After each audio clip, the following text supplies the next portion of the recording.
Яңалыклар чыгарылыш үз эшен башлап җибәрде. Студияда Алина Хисматуллина, хәерле кич. 3-нче поликлиникада кардиология көне узды. Табибка элегүчләр саны бик күп иде. Бу хакта Римма Әхмәтова. Чаллыда каз ярминкәләре башланды. Шәһәрдәшләр кыш итеннән пешерелгән иң тәмле ризык рецептлары белән уртаклаша. Татарстан мөфтие дин әһелләре шәһәрдәшләр Мөхәммәд пәйгамбәрнең туган көненә багышланган ишарада катнашты. Чаллыда Мәүлид кичәсе узды. Бүгінен Россияда рәсми рәвештә президент сайлаулары кампаниясы старт алды. Бүгінгі көнгә сайлауларда катнашырга 23 кеше теләк белдерде. Якын арада аларга тиешле документларны үзәк сайлау комиссиясына тапшырып, кандидат булуларын расларга кирәк. Исегезгә төшерәм, президент сайлаулары 2018 елның 18 мартында уза. Шәһәрдә бу хакта искәртүче баннерлар барлыкка килде инде. С самого начала избирательной кампании это информационная работа на первом месте стоит. Всего в республике будет размещено в этих целях 479 баннеров. Это плакаты информационные. 2018 марта состоятся выборы президента России. 3-нче поликлиникада йөрәк авыруларын кисәтү максатыннан акция узды. Халыкны табиб-кардиологлар карады. 263 кешенең 70%-нда йөрәк кан тамырлары авырулары ачыкланды. Бу саннар һәркемне уйланырга мәҗбүр итсен иде. Авыруны дәвалауга караганда кисәтү җиңелрәк. Йөрәк уен эш түгел. Тулырак хәбәрчебез Римма Әхмәтова. 130 на 80. Кан басымын үлчәү, ЭКГ узу, табибка күренү һәм тиешле күрсәтмәләр алу. Акция кысасында булар барысы да бушлай. 3-нче поликлиникада мондый кабул итү беренче мәртәбә. Мөрәҗәгать итүчеләр бик күп. Халык бик актив килә. Менә хәзерге вакытта 9-дан 12-гә кадәр без 94 кеше принимать иттек. Халыкны ашыгыч медицина ярдәме хастаханәсенең 4 әйдәп баручы кардиологы кабул итте. Алдан язылып та чират буенча керүчеләр дә булды. 6 сәгать эчендә табиблар бригадасы 263 кешене тикшерде. Аларның күпчелегендә йөрәк кан тамырлары авырулары ачыкланды. Кайбер авыруларга хастаханәгә юллама бирделәр. Самая частая причина и инфарктов, и инсультов – это повышение давления чаще всего. В это очень много процентов, большой процент населения. Поэтому каждый человек должен контролировать свое давление и принимать препараты и слушаться врачебных рекомендаций. 3-нче поликлиниканың үз кардиологы юк. Шуңа күрә бу акция бик урынлы булды. Табибка килүчеләрнең күпчелеге хатын-кызлар. Менә хәзер кардиологка керәм. Булай чиратта бик узактарга туры килә бит. Бик зур рәхмәт. Әйбәт. Безнең турда куйгырткыч. 3-нче поликлиника шәһәрдә иң зурларының берсе 62 мең кешегә хезмәт күрсәтә. Биредә капиталь ремонт төгәлләнеп килә. Бина хәзер якты, матур, заманча. Алга таба безнең төп бурыч поликлиниканы барлык белгечләр белән тәэмин итү ди баш табиб.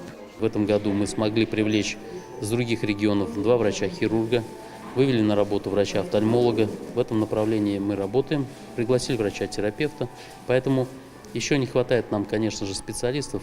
Необходим врач-рентгенолог, необходим врач, еще один офтальмолог, необходим нам на сегодняшний день порядка 5 врачей-терапевтов, кардиолог также нам необходим. 3-нче поликлиника табибларны эшкә чакыра, ә профилактик акциялар яңа елда тагын оештырылачак. Римма Әхмәтова, Илдар Шәйдуллин, яңалыклар. Чаллыда яңа ел казы дип исемләнгән ярминкәләр башланды. 16-17 декабрьдә шәһәргә күрше-тирә район авыллардан килеп кыш ите саттылар. Барлык продукциянең күләме 18 тоннага якын. Каз ите ничә сум тора, кыш итеннән яңа ел табынына шәһәрдәшләр нинди ризыклар әзерли? Гүзәл Шәһапова белеп кайтты. Ярминкә төзүче стадионы янында һәм Шамил Усманов урамында узды. Биредә тавык, үрдәк, күркә каз итен тәкъдим иттеләр. 1 килограмм каз ите 350 сум тора.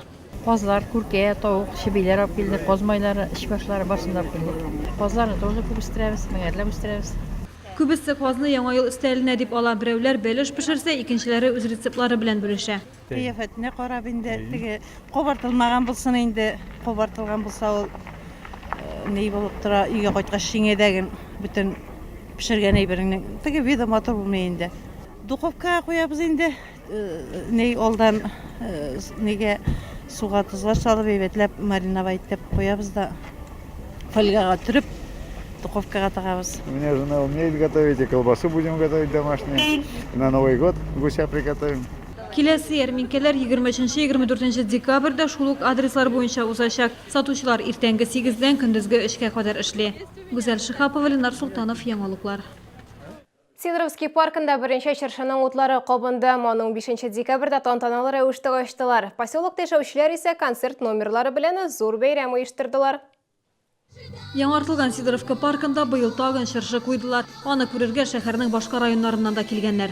Мында біз тұтынабыз шол сағат ертеңгі жейден тұтынырға, бұлай да еребіз, тояқ білен де еребіз. Мында мына шулай яшьләр дә ери, әбиләр дә, бабайлар да ери бөтенесе. Биште шығабыз, бик әйбәт. Бик шуй, бик матур, елка, бик күңелле, балалар бик күп, олылар да бик күп күренә. Иң шикле менә Кыш бабай белән кар кысышады. Бүләкләр алдык менә. Аңсы сөенеш. Без яңа елда алдагы елларда әйбәт булсын, әйбәткә усып китсен яңа еллар. Сен сау торык. Шыршы янында балалар өчен уен мәйданчыклары, быздан фигуралар да бар. Шундый мәйданнар Чаллының башка районнарында да ачылачак. Чиратта Сарман тракты. Наша елка на Сармановском тракте будет 20 декабря открытие, да? Мы туда тоже готовимся, организуем жителей, мы уже без вопросов, да? Афиши уже, вот я говорю, кучку афиш уже у нас приготовлены, да? У нас прекрасные всегда праздники эти проходят. 21 декабрда Тухайяр буенда һәм Җиңү паркында шыршы ачылу тантаналары булачак. Төп шыршы 27 декабрда Азатлык мәйданында ачылачак. Гүзәл Шихапова, Элдар Шайдуллин, яңалыклар. Сарасадык весендегі концертлар залында шәһәр күләм мәулид кешесі узды. Ул Мөхәммәд пәйгамбәргә багышланды. Бәйрәмдә Татарстан мөфти Камил хәзрәт Сәмигуллин, шәһәребез дин әһелләре, тирә күрше шәһәр район кунаклары катнашты. Зал тулы иде. Пәйгамбәребезнең туган көне хөрмәтенә мондый чара әле яңа күренеш. Әмма ул елдан-ел күбрәк кешене җәлеп итә. Тулырак хәбәрчебез Рим Әхмәтовадан.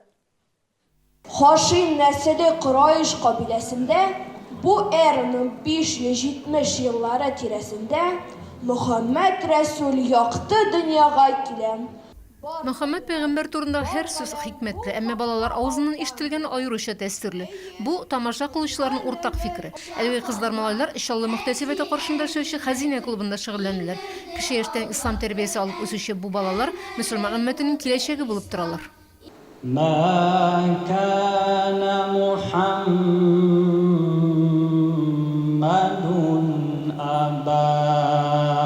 Россия Ислам институты мөгаллиме Миқадәм хәзрәт Коръәнне тулысы белән яттан сөйли. Аның чыгышы чаллы мөселманнар өчен зур бүләк булды. Бәйрәмдә Мөхәммәд пәйгамбәргә багышланган вәгазьләр, гыйбрәтле кыссалар яңгырады, мөнәҗәтләр әйтелде. Аларның күбесен үзебезнең шәһәрнең яшь имам-хатиблары Илназ Яхин һәм Мөхәммәдовлар башкару үзе бер горурлык. Мәүлид кичәсендә туган телебезнең киләчәге хакында да сүз булды. Мөфти әйтүенчә, яңа елдан соң республика мәчетләрендә 3 айлык татар теле курслары эшли башлаячак. Biz Tatarlar degan programma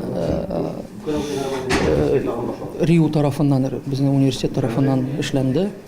Иншалла 10 мәчетендә башлатып җибәрербез. Аннан соң карап, бәлки үзгәртеп, күп бәлки 100-дан 200 мәчетләрдә үткәрергә тырышырбыз. Татар теле курслары чаллы мәчетләрендә дә оештырылачак.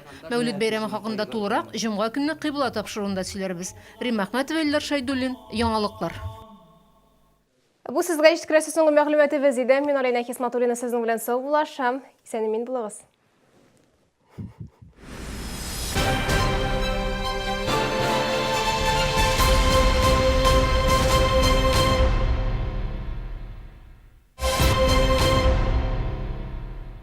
Кировская обувная компания предлагает к вашим услугам полную реставрацию и восстановление женской и мужской обуви. Замена натяжных стелек, перетягивание колодки, реставрация меха. На все работы дается гарантия от производителя. Представители компании принимают вашу обувь на реставрацию в городе Набережные Челны каждые 2 недели. Ждем вас 19 декабря в шахматно-шашечном клубе. В магазине «Зима» новое поступление дубленок, норковых и мутоновых шуб. А на куртки и пальто гигантские скидки. Плюс пуховик в подарок. «Зима». ТЦ «Палитра», 3-й этаж. Ты что, решил посудой отделаться? Не торопись с выводами. Торопись за подарками! Корпорации «Центр» и «Селдом» новогодний кредит. Огромный Ультра HD телевизор Samsung всего за 1662 рубля в месяц. Подарок должен быть не только полезным, но и неожиданным.